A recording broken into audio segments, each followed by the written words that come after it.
Hatchet.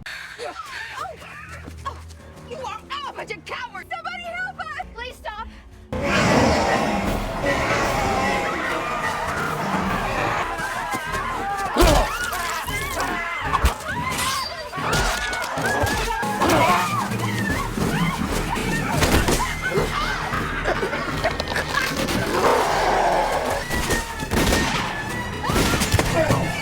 Hatchet कहानी की शुरुआत होती है और हम एक आदमी सैमसन और उसके बेटे एंसली को देखते हैं जो कि एक जंगल के अंदर पानी में एलिगेटर यानी कि मगरमच्छ को पकड़ रहे होते हैं। सैमसन बताता है कि इस पानी में बहुत सारे मगरमच्छ रहते हैं। तभी एंसली को टॉयलेट आता है। वो उठकर किनारे पर हल्का होने चला जाता है। तभी नदी के अंदर से मगरमच्छ निकलता है। इसे देखकर वो घबरा जाता है। इसके बाद वो दोबारा टॉयलेट करने अलग आ जाता है। तभी उसे पानी में कुछ हलचल सुनाई देती है जो वो अपने फादर के पास जाता है। वो देखता है कि किसी ने उसके फादर को बहुत बुरी तरह से जान से मार दिया है। ये देखकर वो डर जाता है और लोहे की रोड लेकर चिल्लाने लगता है, जो भी है मेरे सामने आ जाओ। तभी वहाँ कोई आदमी आ जाता है और उसका एक हाथ काट देता है। वो उसकी रीढ़ की हड्डी को अपने हाथ से बाहर निकाल लेता है जिससे एंसली की मौत हो जाती है। फिर सीन चेंज होता है और हम काफ़ी सारे लोगों को सेलिब्रेशन करते हुए देखते हैं। हम लड़के को देखते हैं जिसका नाम बैन होता है। वो अपसेट होता है क्योंकि उसकी गर्लफ्रेंड क्रिश्चियन ने छोड़ दिया था। उसके दोस्त बोलते हैं कि हमारे साथ फेस्टिवल को एंजॉय करें, लेकिन उसे ये सब अच्छा नहीं लगता। इसके बाद वो हॉन्टेड स्वैम्प टूर के बारे में बताने लगता है कि वो वहाँ जा रहा है। उसके सारे दोस्त वहाँ जाने से मना कर देते हैं और दोबारा फेस्टिवल में चले जाते हैं। इसके बाद उसका एक दोस्त मार्कस चलने के लिए तैयार हो जाता है। अब वो एक शॉप पर जाते हैं जहाँ पर उन्हें टूर की टिकट मिलेगी। वहाँ उन्हें ज़ोंबी नाम का आदमी मिलता है। वो उनसे कहता है कि मैं अब टूर नहीं करवाता, वहाँ जाना अब अलाउ नहीं है जहाँ तुम जाना चाहते हो। इसके बाद ज़ोंबी किसी दूसरे आदमी के पास जाने के लिए कहता है जो कि तुम्हारे टूर का इंतज़ाम करवा सकता है। मार्कस बैन से कहता है कि हमें वहाँ नहीं जाना चाहिए, लेकिन वो उसकी बात नहीं मानता और कहता है हम वहाँ काफ़ी मज़े करेंगे। वो किसी दूसरी शॉप पर आ जाते हैं जहाँ वो देखते हैं कि डव नाम का आदमी मिस्टी और जेना नाम की दो लड़कियों की नेक वीडियो शूट कर रहा है। इसका मतलब था कि वो तीनों हॉन्टेड प्लेस पर जाने वाले हैं। इसके बाद उन्हें सोन नाम का आदमी मिलता है जिससे बैंड टूर के बारे में पूछने लगता है। वो उनसे कहता है कि टूर में हम लाइव गोस्ट को देख सकते हैं और वो टूर में जाने के लिए तैयार हो जाते हैं और उसे पैसे भी दे देते हैं। अब टूर पर जाने वाले लोग गाड़ी में बैठकर जाते हैं। बैन के पास वाली सीट पर एक लड़की बैठी हुई थी। इसका नाम मैरी बेथ होता है। उनके साथ एक ओल्ड कपल जिम और सैनन होती है। इसी बीच बैन मैरी बेथ से बात करने की कोशिश करता है, लेकिन वो उससे कुछ ज़्यादा नहीं बोलती। अब डव उन दोनों लड़कियों की वीडियो बनाने जा रहा था ताकि उसे अच्छा प्रॉफिट हो। इसके बाद सोन गाड़ी चलाकर एक लोकेशन तक पहुंच जाता है। उन्हें यहां तक पहुंचने में रात हो जाती है। यहाँ सोन सभी को एक बोट में बिठा लेता है। यहाँ से जाने के लिए निकलने लगता है, लेकिन दूर से एक आदमी जैक चिल्लाकर उन्हें बताता है कि आगे मत जाओ। सोन कहता है कि उसकी बातों पर ध्यान मत दो, वो एक साइको यानी कि पागल है। इसके बाद वो अपना टूर घूमने निकल जाते हैं। सोन उन सब से डरावनी बातें करने लगता है। उसकी बातें सुनकर मार्कस बैन से कहता है मुझे ये टूर ज़्यादा अच्छा नहीं लग रहा। अब कुछ आगे जाने पर उन्हें एक घर दिखता है। इसके बारे में सोन बताता है कि ये घर विक्टर क्राउली का है और विक्टर क्राउली की स्टोरी बताने लगता है कि वो बचपन से ही बदसूरत लड़का था और एक दिन उसके ही फादर ने कुल्हाड़ी मारकर उसे जान से मार दिया। तभी से विक्टर क्राउली यहाँ जंगलों में घूमता है और अपने फादर को आवाज़ लगाता है। मैरी बेथ कहती है कि ये सब झूठी बातें हैं। कुछ दूर जाने पर सोन बोट को रोक देता है और उसकी लाइट भी बंद कर देता है। वो सबसे कहता है कि जंगल की तरफ देखें और वहाँ कोई लाइट जले तो समझ जाना कि वहाँ पर भूत यानी कि गोस्ट है।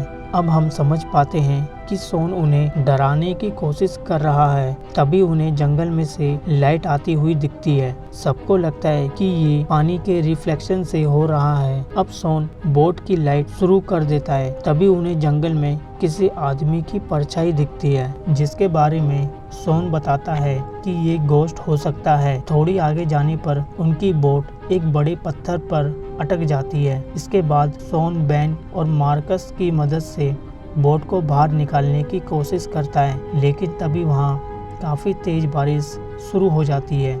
अब मिस्टी यहाँ पुलिस को फ़ोन करने की कोशिश करती है, लेकिन यहाँ नेटवर्क नहीं होते और सोन भी उसे फ़ोन करने से मना कर देता है, क्योंकि वो सभी को बिना परमिशन के लेकर आया था। अब वो सब बोट को निकालने की कोशिश करते हैं, लेकिन बोट बाहर नहीं निकलती और बारिश की वजह से बोट में पानी भरना शुरू हो जाता है। इसके बाद जिम सबसे बोलता है कि हमको किनारे की तरफ जाना होगा, जिससे हम डूबने से बच जाएं, लेकिन सब जाने से मना कर देते हैं। इसके बाद वो अकेले ही पेड़ के सहारे किनारे तक जाने लगते हैं, लेकिन अचानक उसका पैर स्लिप हो जाता है और उसका पैर पानी में चला जाता है। तभी वहाँ एक एलिगेटर आ जाता है और जिम के पैर को पकड़ लेता है। अब मैरी बेथ अपनी गन से मगरमच्छ की तरफ शूट करने लगती है। अब वो कहती है कि हमें जल्दी से जल्दी किनारे तक जाना होगा। सब एक एक करके किनारे तक जाने लगते हैं। इसी बीच डव, मिस्टी और मैरी बेथ का भी पैर स्लिप हो जाता है और वो तीनों पानी में गिर जाते हैं। मिस्टी और मैरी बेथ पानी से बाहर आ जाते हैं और डव अभी भी पानी के अंदर होता है। तभी उसकी तरफ मगरमच्छ आने लगता है और डव जल्दी से पानी से बाहर आ जाता है।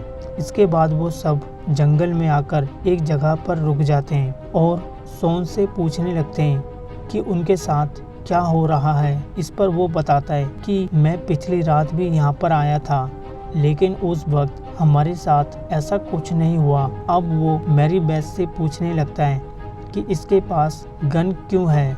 इस पर वो कहती है यहाँ अपने भाई और फादर को ढूंढने आई है। 2 दिन पहले ही वो यहाँ आए थे।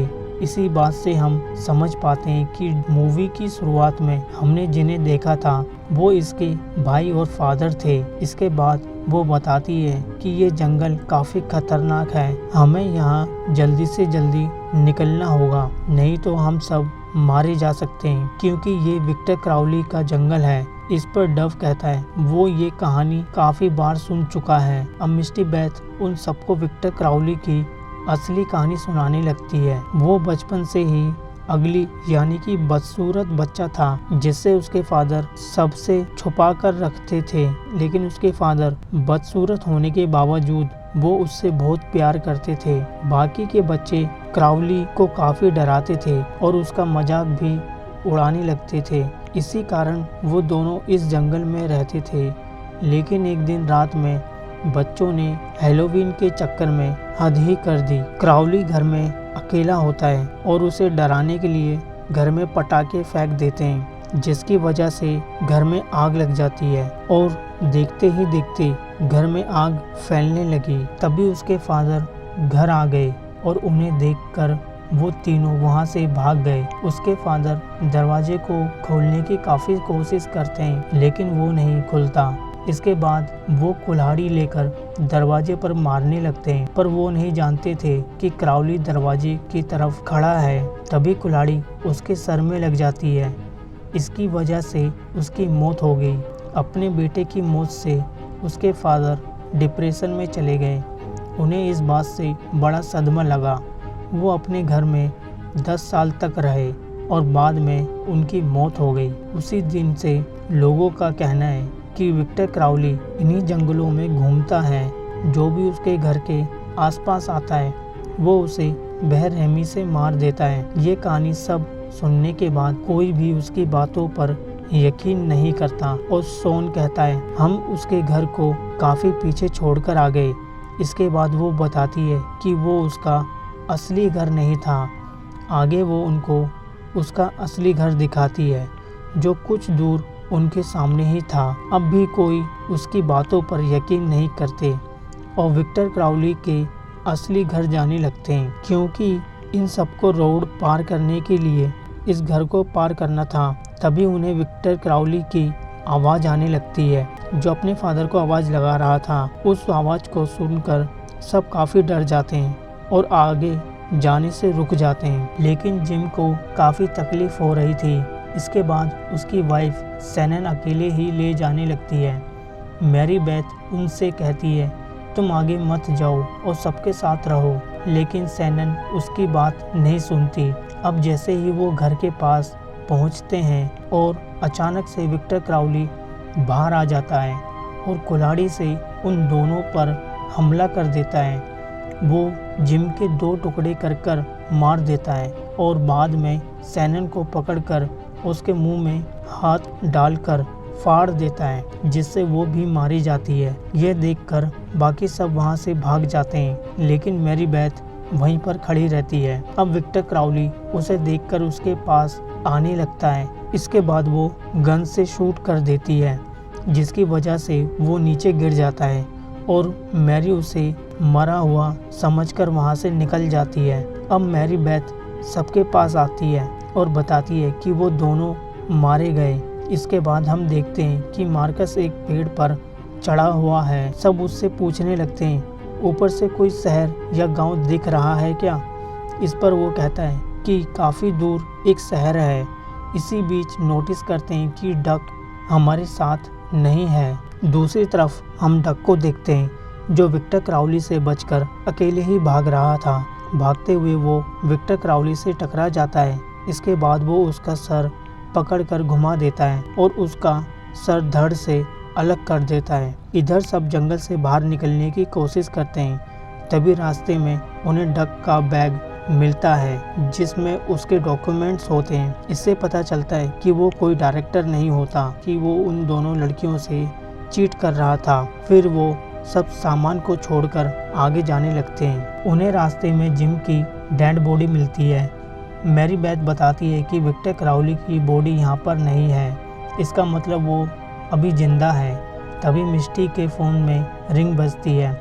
वो अपने फ़ोन को ढूंढती है, लेकिन तब तक कॉल कट चुकी थी। वो फ़ोन करने का ट्राई करती है, पर कॉल नहीं लगती। तभी वो सब देखते हैं कि घूम फिर के विक्टर क्राउली के घर के सामने आ गए। ये देखकर वो सब और भी ज़्यादा डर जाते हैं। अब मैरी बेथ उन्हें बताती है कि उसकी गन में ज़्यादा गोली नहीं है, इस वजह से वो घर में वेपन ढूंढने जा रही है। बैन भी उसके साथ घर में आ जाता है। अब घर में उन्हें काफ़ी जानवरों की लाश मिलती है। इसका मतलब विक्टर क्राउली जानवरों को मारकर खाता था। तभी मैरी बेथ को वहाँ अपने भाई और फादर की डेड बॉडी मिलती है। इसे देखकर वो रोने लगती है। बाकी सब बाहर होते हैं। उसके सामने वाली झाड़ी हिलने लगती है। मार्कस चेक करता है, वहाँ जानवर का छोटा बच्चा होता है। तभी जेना के पीछे क्राउली आ जाता है और एक बड़ी कटर मशीन लेकर उसके मुंह पर चला देता है। मैरी बेथ ये देखकर गुस्से में आ जाती है और एक फावड़ा लेकर विक्टर क्राउली को मार देती है, जिससे वो नीचे गिर जाता है। फिर बैन मैरी बेथ को खींचकर वहाँ से ले जाता है।